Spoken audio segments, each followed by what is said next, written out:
The world is under a partial lockdown. The coronavirus has spread to 150 countries. Governments have moved from issuing polite advisories to now enforcing restrictions with an iron fist.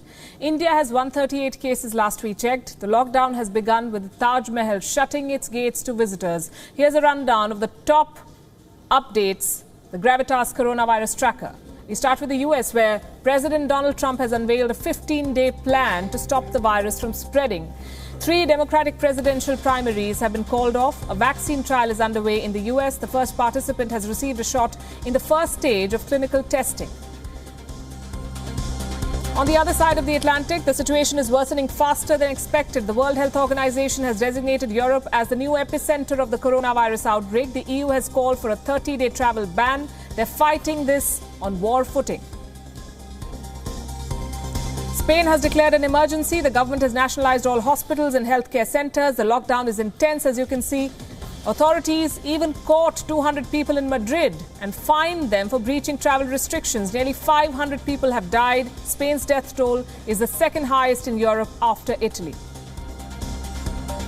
France too has adopted Italy's total lockdown model. President Emmanuel Macron has declared a war against the virus. The French army has been put on standby to transport the sick to hospitals.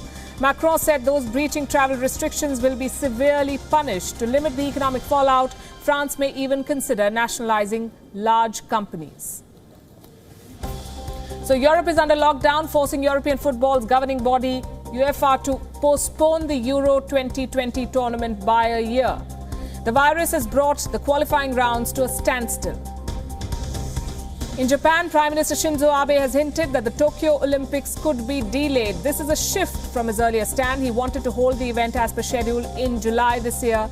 Abe has the support of his fellow G7 leaders to hold the Olympics as scheduled. The International Olympic Association is yet to take a decision. In Southeast Asia, sweeping restrictions have been imposed. Malaysia and the Philippines have been the most stringent. The Philippines has become the first country in the world to shut its financial markets. The national airline has cancelled all flights for a month. The economic impact will be massive. Millions have been laid off or temporarily suspended from work. New opportunities have also come up.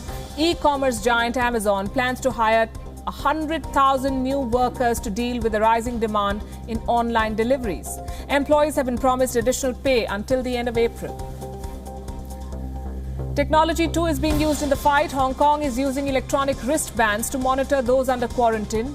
The wristbands and an accompanying smartphone app will alert officials if travelers violate the quarantine. This is the latest preventive measure introduced in the city. Hong Kong has seen a rise in coronavirus cases in the past 2 weeks after a period of slowing infections.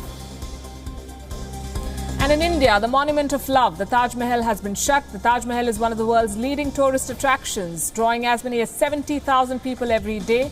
The government has also announced that all monuments and museums run by the Archaeological Survey of India will be shut for now.